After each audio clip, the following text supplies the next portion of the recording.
Welcome to At the Nurses Station with Kelly and Sam, a podcast for nurses about everything except the patients. We are back in action after a little summer hiatus. I feel like I haven't seen you or talked to you for a while. So I know you were at fiddle camp. I want to hear about it. Yeah. Right now, or do you want to tell me how you're doing first? I'm good. You tell me about fiddle camp. Okay. Fiddle camp was so good because I had a hotel. So that made all the difference this year, and I took an extra child, and it's fun. It's like a whole experience. And my one son, although he would never tell you directly if you asked him, seems to really enjoy it. So that's as much as I can get out of him. But I tried to take a guitar class. I think I told you I was going to do this. No? Yes? Okay. I had gotten some advice at work that maybe playing the guitar is not a good thing for a nurse to do because it hurts your fingers really bad. And I thought to myself, how bad can it really hurt? Like, people play guitar all the time. Really bad is the answer. Really, really bad. So I made it 2 lessons in. We had an hour lesson every week. And I told the teacher, no, this isn't going to do. Her response was interesting. I thought, that we wouldn't argue about it, but we did a little bit. So, like, she wanted you to keep playing and she didn't want you to quit? Yeah. And I was like, but this is my job. I have to do this. She's like, well, you don't look for IVs with both of your hands, do you? And I was like, well, I kind of actually do a little bit. Yeah. I was like, I don't know. I'm just like doing my little thing. So anyway, that all happened. I also had like almost 2 weeks off. So fast forward to my first night in the ER, where I am very concerned about the status of my index and middle finger on one of my hands. And I don't know, like they're not calloused over. They're still a little bit sore, but Kelly, I got the yips. I went through 4 needles that first shift and did not start a single IV. What? I know. And then my last shift, I'd say I'm half and half, 2 hit wonder, 1 hit wonder. So I'm just telling myself I just have to open as many needles as I can and just keep going. But I was stressed. The worst. The worst. The yips. So anyway. I want to know though, because when I was in nursing school, actually, and so this is, 20 plus years ago, a nursing instructor actually told us, don't start playing guitar if you don't now. And so I think it's funny that he told me that all those years ago, and it's a real thing. Oh, it's a well-known risk, huh? Yeah, I guess. Do they have like pads you could put on your fingers or anything like that? Philip says that they do. So he was going to order me some. And I thought maybe if you like played a little bit and then went to work and then played a little bit and then went to work and like kind of went back and forth that way, you could sort of, what is the word that I'm looking for? Like compensate as you go little by little so that you train your fingers. Yeah. But I was going to do a week of like an hour lessons. And then of course I have to like practice when I'm not in the class because I don't know how to make a C chord or a G chord or an F minor or something for, I don't know. And then not start any IVs. So, and then I freaked myself out. And one of the texts was like, Sam, I don't ever see you miss. I'm like, stop it. Ooh. Stop it. And then one of the other texts was like, do you want me to just go get so-and-so for you right now? I was like, shut up.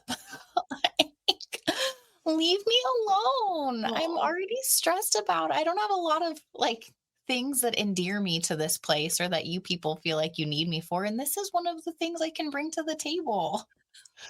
Well, I had a very exciting moment where I got to put an IO in. And it was everything I dreamed it would be. It was so great. And then our wonderful Dr. Rochelle was in the code with me, and we were talking about it afterwards. And he said, if you ever see a patient look like that, just put the IO in, then look for an IV. And I was like, done. Done and done. So now I'm afraid that I'm just going to start IOing everybody.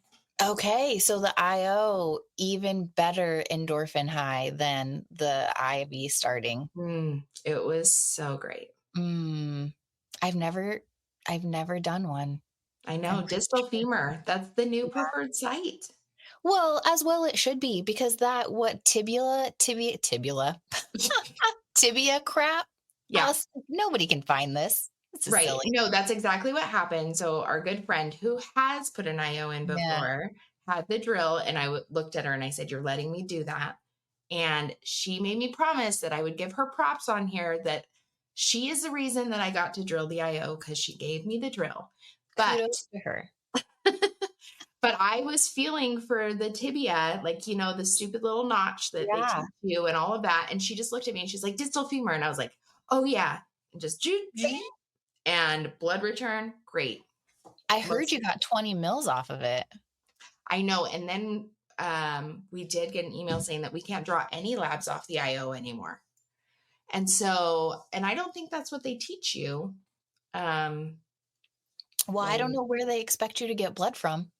If you Yeah, have to but put an that was IO it in. said when you that was like a week or two after I placed it. There was like I think it was in our update or something that said we can't draw any labs off IOs. So I'm gonna have to look into that a little bit more, because you know me, I like to understand Mhm. the why behind that.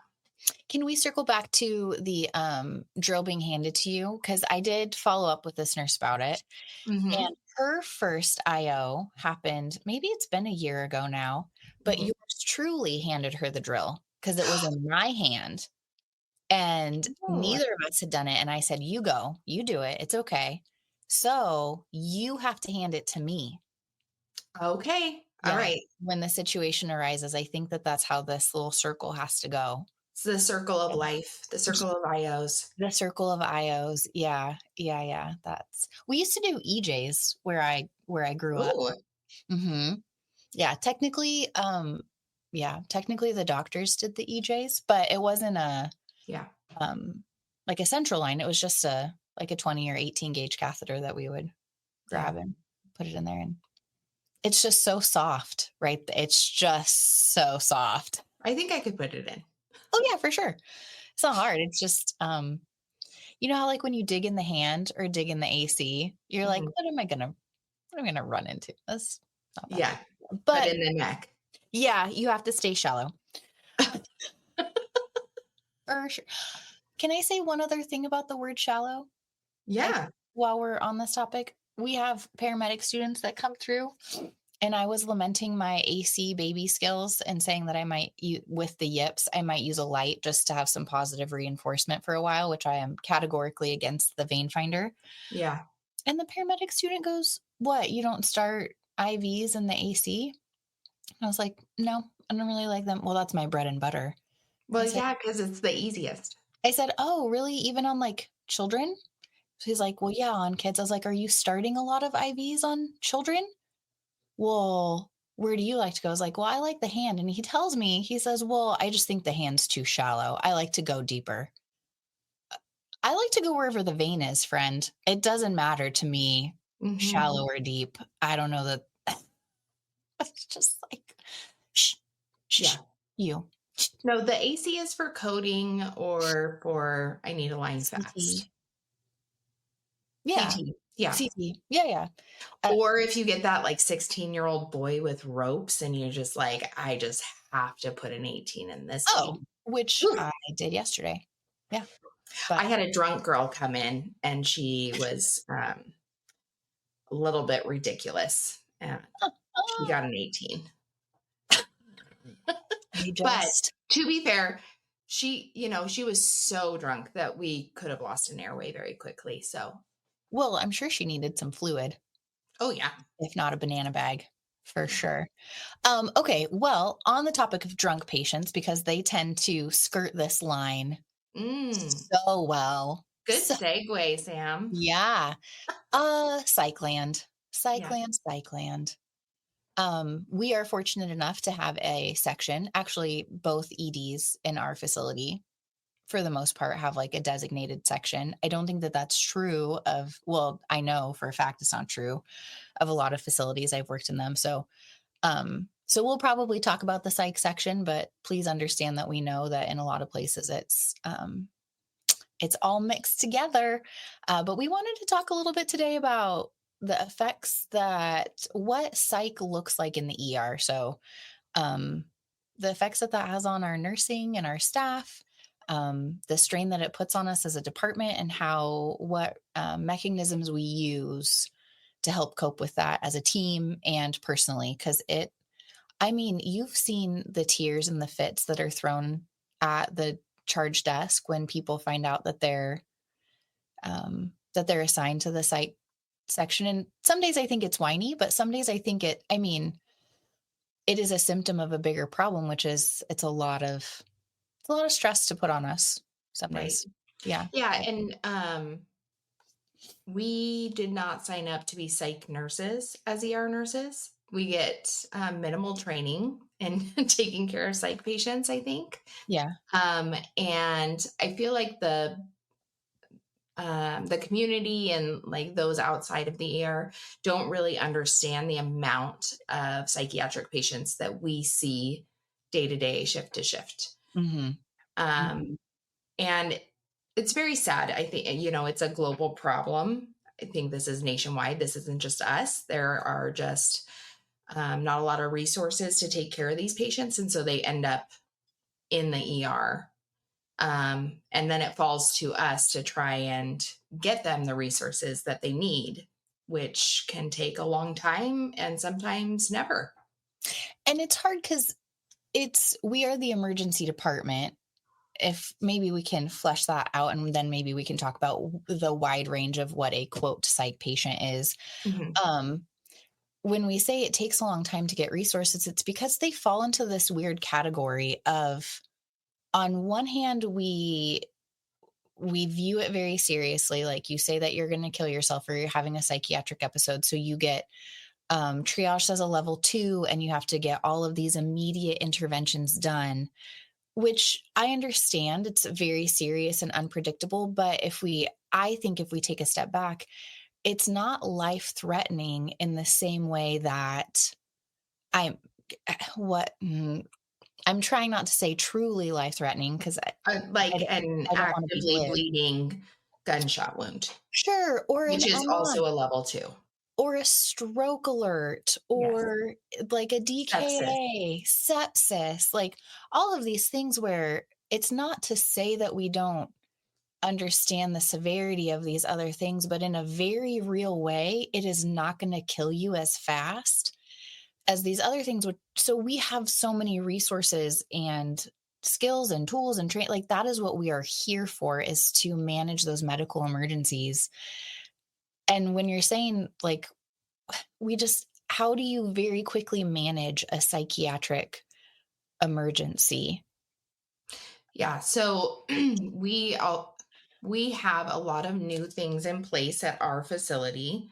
Um, and so basically, if you check into the ER, and everyone will get asked, do you have thoughts of harming yourself? Have you ever attempted suicide before?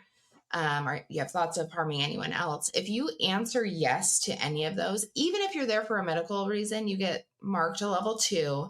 And then we are supposed to have you brought back to a room, safety searched, and have a one-to-one with you as quickly as possible, like within like 15 minutes. Mm-hmm. So that's where it becomes really difficult, because you are trying to take care of all these medical patients. You may have traumas coming in, and now that takes several resources away Mm-hmm. for indeterminate amount of time. Mm-hmm. Um, and so that's where it becomes like a burden on the unit. And we may be pulling resources from medical patients. And I feel like medical patients don't understand that this has been put on us to um, react to, I guess, Yeah. like immediately. And then I mean, I have not been one, but my interpretation of many interactions is then also the psychiatric patients and their families don't understand the split either, Mm, right? Because they get brought back immediately, addressed immediately, made safe in ways that are determined by the state and the facility immediately, and then set there yep. indefinitely, because at the end of the day, again, like we've taken away the threat of losing a life according to all of our protocols. So you will sit there not being a risk of losing your life while we go deal with all of the medical imminent risks of life or limb injury, right? Right. And you may be sitting there for 8 hours, Hours. 24 hours if you're like a legal hold, who knows? But you're right. It's like you come back, you're put into scrubs, you're Hmm. safety searched, all your things are taken Hmm. and locked up. You don't have a cell phone. And for teenagers, that's a really big deal. And then you're Hmm. just sitting in a room with absolutely nothing, just waiting. And according to, I guess this is sort of what I'm trying to say is like, according to the structure that we have, that we have taken care of the problem. Yes. Yeah. And but the truth is that we haven't, Right. right? We have in theory made it so that you can't do what you want. And this is really only we're only talking about SI or HI, but psychiatric patients also for us look like behavioral in Hmm. peds, or maybe some sort of acute drug overdose. Very rarely, I think we have like acute psychotic episodes just because they don't tend to Right. manifest until like Yeah. the We early do like 20s. that late male teenager. Mhm. We do get those initial onset of schizophrenia. And Yeah, that is very, very sad and horrible to watch. yeah. But yes, a lot of times it is like 10-year-old boy behavioral that beat up Mhm, his mom, mhm. or, a 8-year-old girl that was harming animals. We Yeah. do get just kind of the whole gamut of what unhealthy mental status looks like. Yeah, and I get that, like, in the similar way to a medical emergency or why people come to or bring their family members to the ER for a medical thing, they're like, "I don't know what to do, my child is seizing. I don't know what to do, my, like, grandpa has a fever," or whatever. In the same logic train, maybe, they bring their family members to us. I don't know what to do with their behavior. I don't know what to do. They're aggressive. I don't know what to do. They want to hurt themselves. And so they're seeking help from us. But I think because of our like all of our enneagrams as caregivers, we're like, it's not that we don't want to help you. It's just that we are not like if you brought your car to me, I couldn't fix it for you. It's not that I don't want to. It's just literally I am not the person to do that. Right. And it's interesting that everything has fallen to the ER. Yeah. And I mean, we could talk about how this has happened over the years and all sorts of things. For But basically, the ER cannot refuse anyone for any reason. sure. So I feel like over the decades, social services have been cut, all over. Um, and if you call a crisis number, just like when you call the triage hotline, right, for a fever, Mhm. the end result will always be take the patient to the emergency department. And the reason for that is because you have to be seen in the emergency department. Like if you can't get outpatient resources, you have tried everything, then eventually the answer will be take them to the ER because then Yeah. it lands on us I to would deal with rephrase it. that sentence, and I would use the word liability. Oh, okay. Yeah, that's Yeah. true too. Yeah. Uh-huh. Because many of what we see that gets brought to us is was not a risk at home, and this is medical and psychiatric, right? Like, you're just like, "This is not we're just gonna bless you." and send you back. Like this was, Mm, I don't know why. I don't know why. And that goes for the police officers as well that bring us stuff. I'm like, yeah. what do you want me to do with this grown 16-year-old that busted the windows out of a car and like pushed their dad up against a wall? Like, what am I going to do? Right. Take Um, him to jail. which I think comes back to part of the toll that it takes on us. I mean, I think we talked about it a little bit in previous episodes, but being afraid at your job of the people that you're serving, Mm. that I don't I don't like that. I don't like Yeah. it. Yeah, it's not fun. Oh, no. I have taken care of patients in handcuffs and, had But that's different. A patient right. I that's was going to say I handcuffed to the actually bed, feel yeah. I feel safe with them because usually you should have, if they're in handcuffs, you should have a police officer or Uh-huh. a jail, what are they called? Correctional officer. Yeah, there you go. A Mhm. jail person A jail guy. with you at all times. So Yeah. that's fine. But when you have these people who should be in jail for assault or blah, blah, blah, but police decide that they need to be medically cleared, they'll just send them. They'll just send them via ambulance to us. Um, and yeah, it's not a very safe feeling. And it's not even medically cleared. Medically cleared is like when you bring the guy that you're trying to take to jail and he Right. says he is diabetic, so you need his blood sugar checked, like, and then you take him to jail. This is like, well, It's a psychiatric problem, not a legal yes. problem. Yeah. And like, even thinking about it makes me so upset that we have been put in the position to be at risk to ourselves. And that's not just the teenagers. We take care of like 10, 11, 12-year-old boys that can do damage when they want to. And we are Mhm. just, as the nursing, and this includes like the sitters and the techs, like the patient Yes. care staff, we are literally just expected to manage it. And so there's that kind of like mental burden of certain patients that are really aggressive. And then what do? We ask our other coworkers to step into it with us, which I feel like we're all willing to do to help each other, but I also don't feel like that's fair. Um, I also don't like, I like chaos. You know this. I Mhm. enjoy a good chaotic shift because I have the skills and the structure to fix it. I don't Mhm. like chaos in the psych section. It is unhinged, unmanageable, unpredictable, unsafe, and Mm. there's nothing I can do to really make it better, Right. and I don't like that at all. I don't either. And I think that there is a difference between adult and pediatric psych, Sure. where Okay. adult psych, you typically, if you have any history of aggression, you're locked down. Like it's a Mm, lockdown unit. Um, in the pediatric world, we don't have a lockdown unit, it's a part of our regular unit.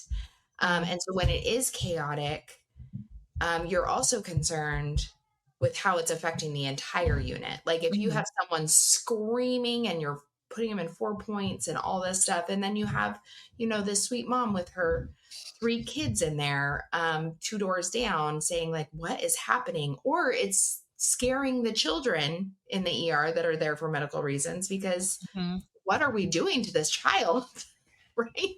And you have to keep Um, the curtain open because you have to be able to watch them.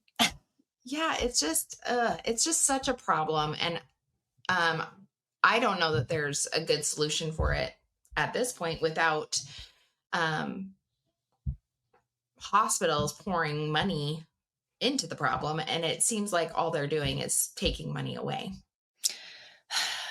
I'm not an advocate for governmental spending or governmental growth by any stretch of the imagination.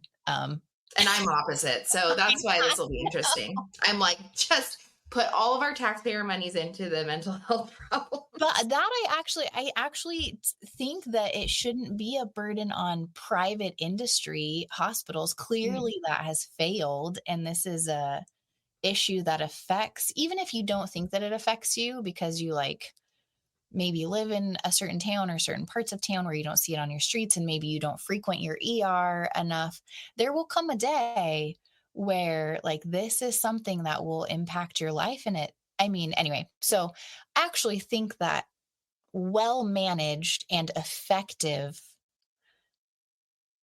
programs Mhm. funded by taxpayer dollars might be, just because you have the cohesion of one entity, if you could do it well. I just Yeah, think and I a lot. think it would Yeah. be interesting to hear from people in different areas because there are some places that do have designated psychiatric emergency Mm, mm, hospitals, mhm, um, which I think, I mean, personally makes the most sense to me that if you're having a psychiatric emergency, you should go to a designated place that is equipped to deal with that. And there's throughput into the next step. Because what we see a lot is we have these patients that just live in the ER because we can't get them to the next step. It's like everybody wants to pass the buck. mhm, If you are a sweet little 16-year-old that's just having a rough time and is suicidal, I can get you help mhm. pretty quickly. If you have any sort of aggressive behavior, you've assaulted people, you're a runaway risk, you're You have in the foster system. underlying autism. I feel like they're Foster, super hard to place. yes, Yeah. then you're not getting placed. And that is so hard for us as caregivers to see this subset of people that are really being, I think, discriminated against because of their mental illness compared to an quote unquote easy mental illness. Hmm. And they just live in the ER because nobody wants to take that on. That's what's really hard for me. Right. And again, to look at it like we do medical, I like that. Having a designated psychiatric place, you have time when you're transporting psychiatric patients. You're not talking about like time is brain, time is heart. Like you have time, so you don't have to be within, like, what is it, like door to cath or something is like 15 minutes. That is our goal, or maybe it's 30, whatever. Right. You could drive to somewhere that is 20 minutes. Of course, the problem is then you're like, well, how do you know that they don't have a medical problem, which is more of a conversation about actually equipping these psychiatric places to make those determinations. Hmm. Um, but your other point about the discrimination, if you have a massive MI, but you have any other underlying conditions that often statistically go with MIs, or perhaps put you at risk for an MI, that in no way, shape, or form delays your time to cath lab. And Right. and I think what you're saying is these problems often cluster, right? You often have autism, aggressive behavior, maybe you make HISI statements, you have meds that are often changed and mismanaged, or that just send you off the deep end. And all of that makes it easier for people to say no, but those things always go together.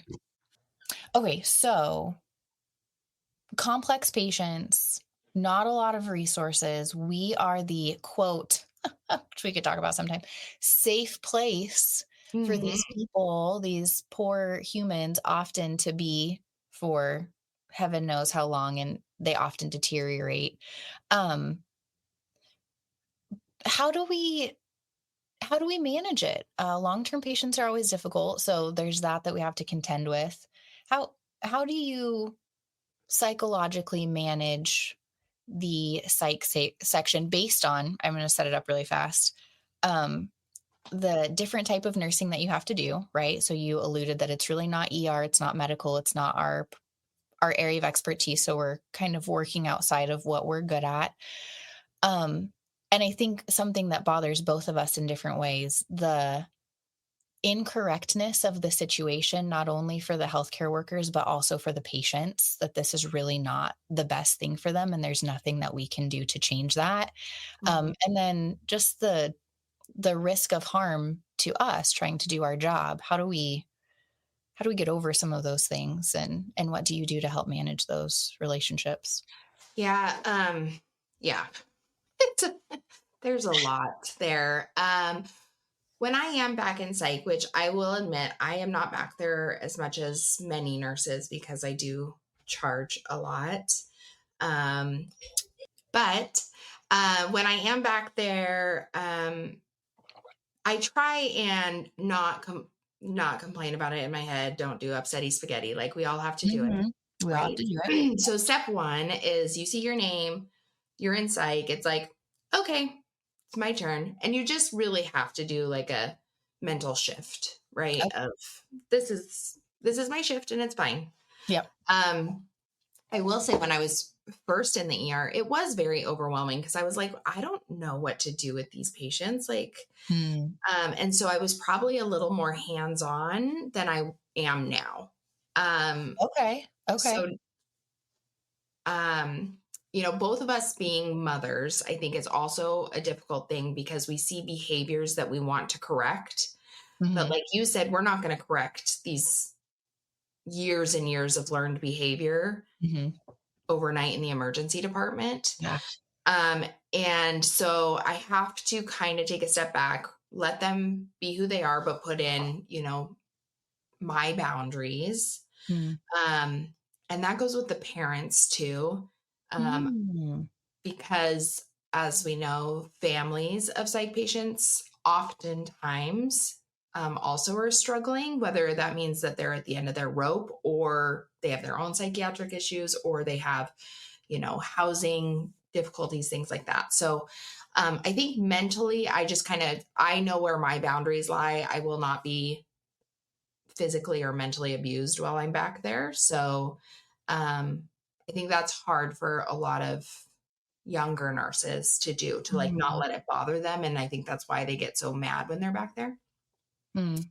But another thing is I call security for everything. If there's someone that has a risk of violence, then I'm just calling security. I do not put hands on people. I know that there's a lot of people that will like Run. tackle people that are running away or that you know are trying to harm somebody. Now obviously like if they're trying to like stab someone, I will step in, but really I don't put my hands on anybody. It's not worth Mm. it to me. Like I said, there's just so many directions we could go on this, but how do you deal with like an aggressive patient per se? Mm. Well, I'm with you on you just have to mentally shift. Like your name is on it. You can do anything for one shift. It's Mhm. fine. It's not a big deal. You can have a good or bad shift, any section, any unit. So you don't know. You don't know what's coming at you. And I try to remember that. Aggressive patients, I'm much quicker to just um, set the expectation of behavior, even if they are, um, I don't want to say mentally, like obviously they have to mentally be able to understand the directives. So Mhm. set appropriate behavioral lines. Now, if we are talking about patients that don't have the capacity to understand, then that is a different route. But no, because of the situation that we find ourselves in and not having a locked unit, I just go to the doctor. I'm like, okay, our options are meds, restraints, or seclusion. Mhm. Like, what do you want? Um, and that's And how. then what do you do when the doctor says whatever you want? Because I feel like we get that a lot. Like, Oh, I don't play that game with mhm, the doctors. They have the license that determines those things. And I'm actually really clear with security as well. And I went round and round with them about this for the first couple of years that I worked there because for one, they document patient information, which we could delve into that, but I have real issues with. Um, and they want our first and last name as the nurse saying that we gave the order for the restraints. And every time they ask mhm, that, I say, do not write my name down. You can write my name down as the nurse, but it's clearly in the chart, like you don't need my name. right. This is the doctor that gave the order. I do not give orders for restraints, and I'm not legally able to do that. So you can write down the doctor's name, not mine. Mhm, But I mean, I have a conversation with the doctor and we come up with something. Aggressive I actually think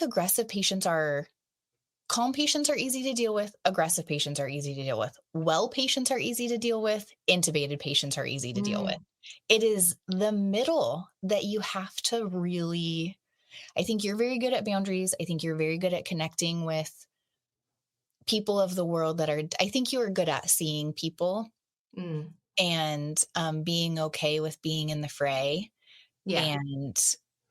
and being a part of their life and just for a moment and not necessarily fixing them.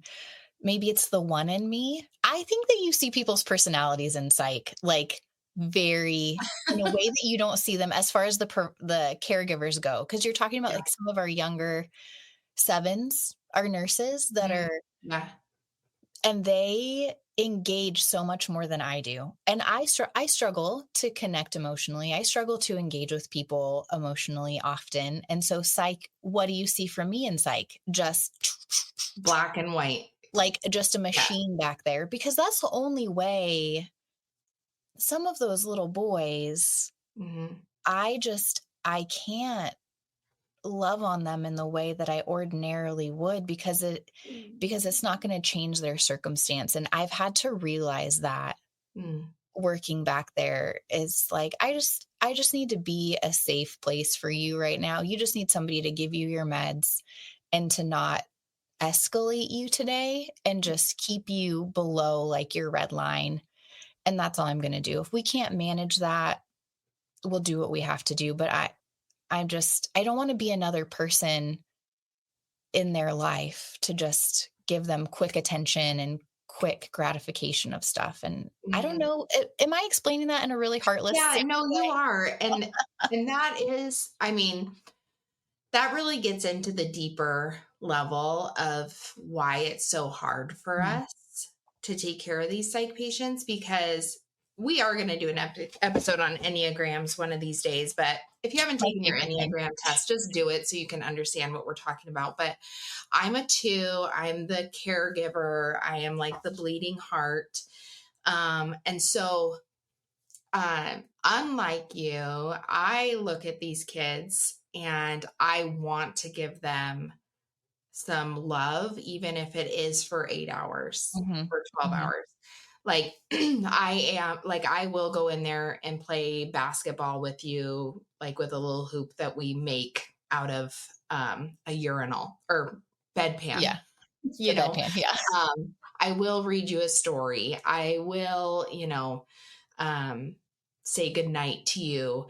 And that's my way of coping with it. So it's like I see this child that's hurting that has no family because let's be clear, most of these kids that live with us, they're part of the foster system, Yeah, which is a whole nother problem, right? or group And home. I don't even know or what a that group is. home, which is, yeah, their parents basically are not in the picture. Yeah. And so my way of coping with it is that I am going to give you some of that like love and Mhm. attention while I can because I feel like you need it.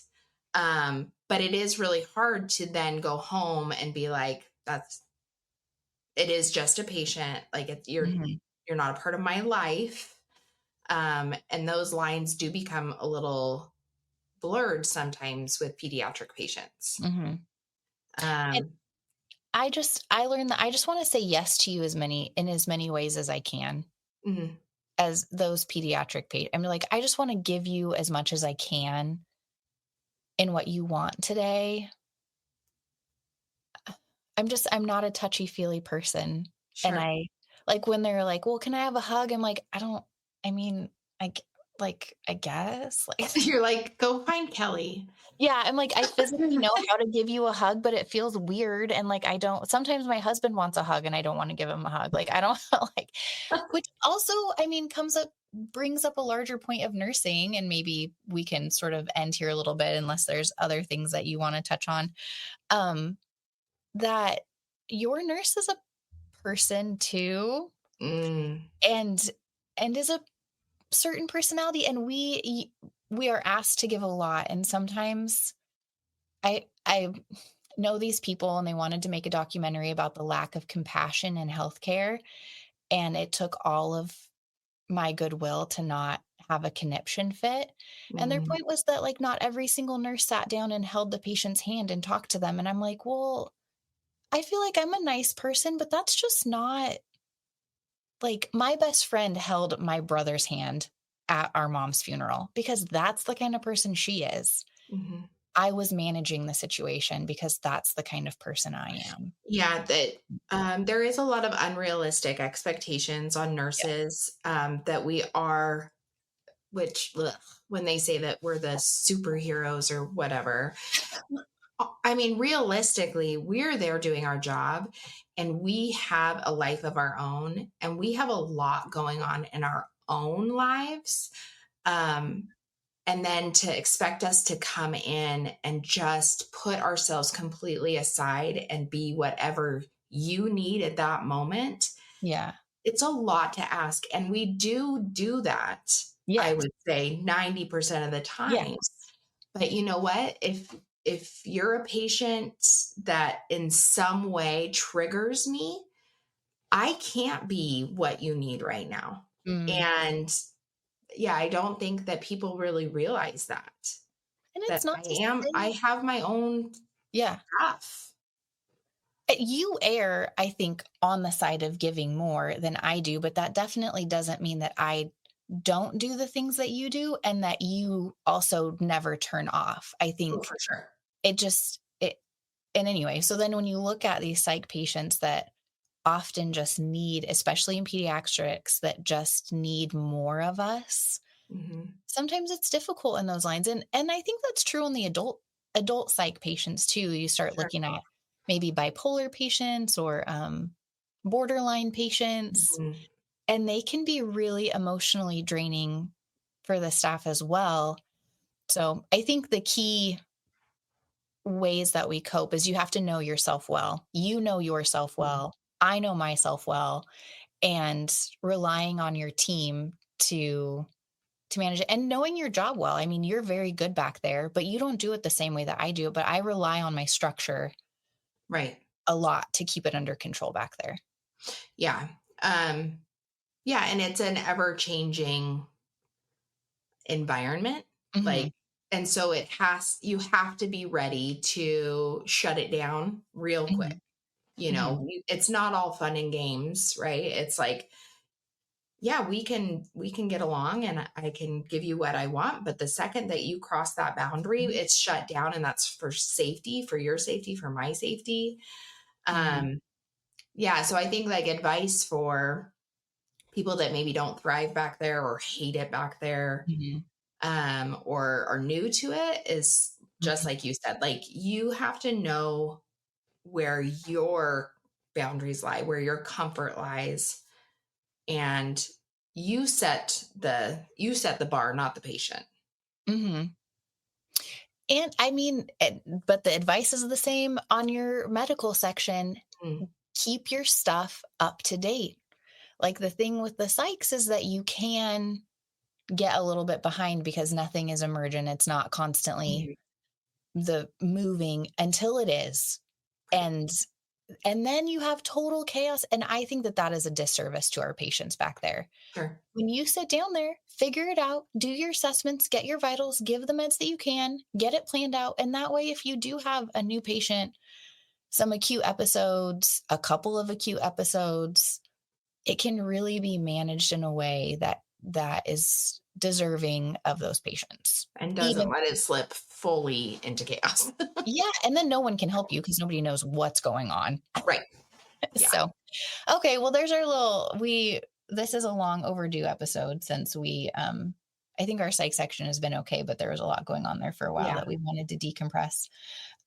Shall we do a couple questions? We should. And I should say that we did completely re-record this episode. Because the first time we just like totally went off on tangents. And I think we did a little bit on this one too, but I think we're a little bit better than I our think last we kept episode. the thread better this time Yeah. than we did last time, which was a slow burn maha conversation Right. between the two of us. Um, okay. Do you want me to go first? Yeah. Okay. I'm gonna Yeah. What what Enneagram do you wish that you were? Since we talked a fair bit about it. Oh, um, I think I've said this before. I like where I'm at. Well, you said it before and then we re-recorded the podcast, so you have to say it again. No, I like being a 2, which is probably part of being a 2. Like, so being a 2 is, the caregiver, and so I can't imagine not being the caregiver. Like, that Mm, gives me anxiety, like, not caring about people in the world. not being who you are. Yeah. Yeah. So, no, I guess I wish my husband's a 9, which is kinda like the peacemaker, go with the flow, Mhm. doesn't really stress about anything. That would be nice to live in that world because he seems like, he just doesn't care about much. What Like, is what's a healthy 2? You know how you have, like, the lines for healthy and unhealthy? Is mm, that a 9? it might be. I don't remember. I don't know either. Um, I'm a 1, and the Mhm. only reason I would want to be another Enneagram number is that it's more correct than the one that I am presently, and so that's which I think a 7 is a healthy 1, and that's what Mhm. my husband is, and I see that. I'm like, "What do I not do well in life? Have fun. I'm not good at having fun. I should be better at having fun. 7s are fun. I should be better at being a 7." But that Which, yeah, you sound like a 1 the way you're explaining it. I know. All the other ones, I'm like, I don't wanna be a peacemaker. That sounds like I would have to acquiesce to things that are not right, and I don't wanna be part of that at all.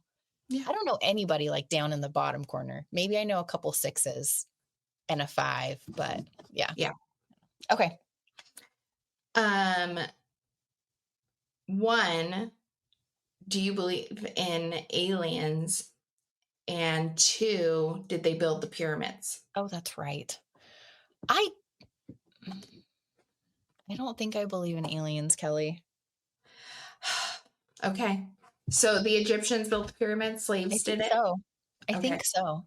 What I about think Stonehenge? yeah, isn't there like a I'm sure they Hedge? could have Is it Stonehenge? I just said hinge. yeah, henge. Just Stonehenge? making Stone. Henge? What is it? I don't Stonehenge? remember now. I think there's an N. I don't know. Um, yeah, I think people did it. Weren't people bigger back then? I don't know.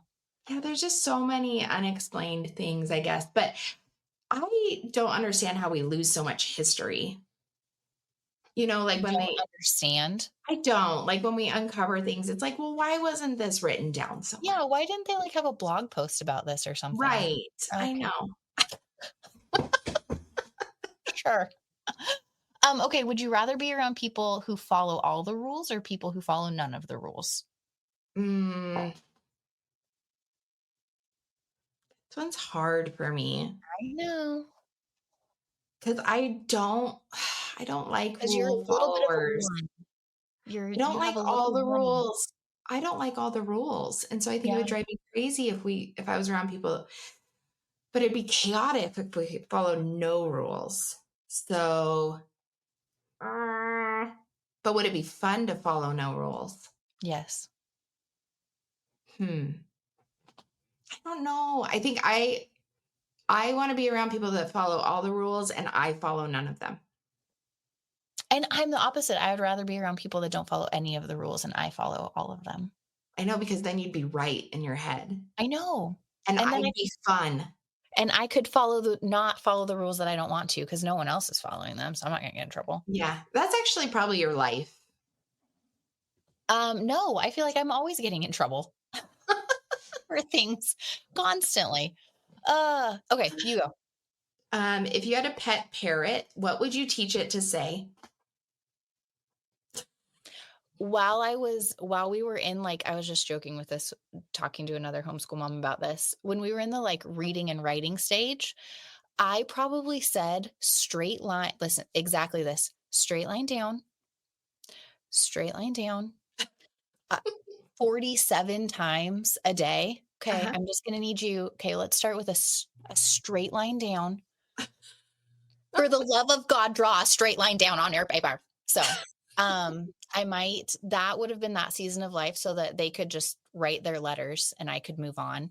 Mhm. Now I think it would be, I would put the parrot at the front door where Mhm. my kids enter and exit the house the most. And I think I would just want it to say, pick up your stuff Mm. as they approach the front door before they exit to go Yeah. play outside. Pick up your stuff. Pick up Pick your up your stuff. stuff. Yeah. Yes. That's exactly. Yeah. Turn your tookus around and go pick your crap up. But Ugh, in a nice, maybe that's what I'll have it say. The whole yeah. sentence. Yeah. Yeah, I think I would make it say, like, completely rude things and cuss Oh, gee. words just because it would make me laugh. Oh, I didn't think that this would be for personal entertainment at all. That did not cross my Yeah, mind. yeah. Or like, "I'm tired. I have a headache." I'm tired. Go away just at your bedroom door. Okay, I want to ask you, let's see. I had one queued up. I don't want to talk about that one. It's too long. Um, oh, the things that make or break your hotel stay. I thought of this question during fiddle Oh. camp because we were there for like 7 days. Oh, I have multiple because Okay. I go on vacation a lot. Okay, number 1, a hard bed. Okay. Okay. A hard bed. Wait, good or bad? Bad. I need Oh, a good soft bed okay. and, water pressure. Mm. If I don't have good water pressure and a nice soft bed, I'm not happy, and I will actually ask to change rooms. Does the water pressure change from room to room? It does in Mexico. The only the only time this has happened is in Mexico, and, yeah, my we were in Mazatlan, I think, and our bed was so hard, my husband ended up, like, sleeping on the couch, and then we went to go take a shower, and it was cold, like, drippy water, and we Oh, complained, and we just moved, like, to a different room and had a soft bed and great water pressure. So, that was just the discount room that you got. I guess. Hmm. Yeah. What I'm about with you? you. I'm with you on the I actually don't like a soft bed. It hurts my Oh. back because I'm a Mm. belly sleeper. But I thought of this question because the shower at the hotel that we stayed at was phenomenal. It was clean. Mm. And like my two littles that were with me could barely even get in the shower because the water pressure, they're like all the way up against the wall because the water pressure was so high and you couldn't like turn it down. I was like, and it was hot. I was like, this is fantastic. I was like, you guys watch some Fairly Odd Parents or whatever. I'm going to go just stand in the shower. Yeah. Do you ever take baths in the hotel? I like, I used to like be excited if the hotel had a good bath, but then I was like, this is gross. So no, I Mm. don't anymore. I Yeah. will if it's like a big, nice bath, like if it's like Mhm. a jacuzzi tub. But Mhm. yeah, there's a one of the casinos by us, they have an amazing like walk-in shower that has like multiple heads that all have good Mm. pressure. And yeah, I'll just stand in there for days. It's great. Days. Yeah. All And right. do you have one more? Do I have one more? Yeah, I Did think we so. start? Yeah, I guess I Yeah. have one more. Or not. It doesn't really matter. What did your prom dress look like? Which one? Oh, let's go senior. Senior prom. Okay, I went with Philip, our senior prom, for one. And it was technically a wedding dress that I found at a Mhm. rummage sale. So it was Stella McCartney. It Oh, was brocade fabric. So like a off-white, what is it? It's like where it kind of has like that like embroidery, like it's shiny in the background and then has the embroidery on the yeah. top. Strapless, and it was like, it was short. It Oh, was like it was a short wedding dress. I didn't realize it was a wedding dress. Like I said, I found it at yeah. a rummage sale. And it was off-white, and I still own it, and I put it on, was it last year I tried it on? Kelly, Does it still fit? my so it still zips up, but like Wow. when Congratulations. it gets something gets wider so the fabric can then not go down as far. Yeah. Um, so my rear end cheeks are just hanging out of that skirt. Awesome. It's and obviously my chest is significantly more developed than it was at 17. So, Philip doesn't mind it either way. So likes it the first time, likes it now. I'm sure he does. That's probably Any good more than husband. that's too much. He ditched me at prom. We could talk about that later, but we were not high school sweethearts, but he took me to senior prom. His senior prom, we went to rival high schools. Anyway, what'd yours look like? Mine also looked like a wedding dress. So I'll talk about my junior prom because my husband was a senior and he took me. We were Look dating. at I us. know. And it looked like a wedding dress, but it wasn't. It was a prom dress, but it was strapless. It was long, had Mm, kind of a poofy, you know, it was in 2000. So, okay. so it was, did have like a full skirt, and Oh, just very simple white, but it was really pretty. like true white. You went, True white. And how does, he wore, his suit was like a gangster suit, oh, jeez. like with the Is that long a zoot jacket. suit? Is that what that's called? Yeah, like a zoot suit. It was fun. But he was voted class clown, so that just fit with him. Mm. Can I ask you a question? Yeah. Can you pull off true white? Well, I think when you're 16, 17, you can pretty much pull off anything. I guess that's true. Now, I probably would never wear that. No, well, actually, my wedding dress was white. I'm always curious, like, I don't know that I do well in white, just like pure Well, white I unless definitely it's had the to summer. tan. I had to Oh, tan okay, for it. Like, I okay, can't have my normal pale skin. yeah. Um, yeah, I think, well, for my wedding, I had a spray tan so that I looked Oh, there you go. not my color, and that looked better. I do wear white all the time, as you know, and, like, just this year, my artist best friend, who is very color theories, informed me that white is not my color and washes me out. I was like, "Well, I don't what do you for one, you could have told me that like 20 years ago, and two, Right. what do you want me to do? Like throw out 80% of my t-shirts? I don't like you could You're have like, kept great, that to yourself, dear." good to know. Okay, well, I think this was fun Yeah. and hopefully a little entertaining and cathartic for people. So, we're trying to be better about socials. Help us out, give us some feedback there and some likes and subscribes and whatever so that we can learn a new trade of Instagramming and Facebooking. And yeah, we will see you guys next time at the nurse's station. Bye. Hey guys, this is Kelly from At the Nurse's Station. Sam and I would like to remind you that the views and opinions expressed on this podcast are strictly our own and do not in any way reflect the position of our employers. This podcast is for entertainment purposes only and in no way should be considered medical advice. As always, consult a qualified medical provider for questions regarding your health or medical conditions. We hope you had fun listening to us today, and we'll see you next time at the Nurse's Station.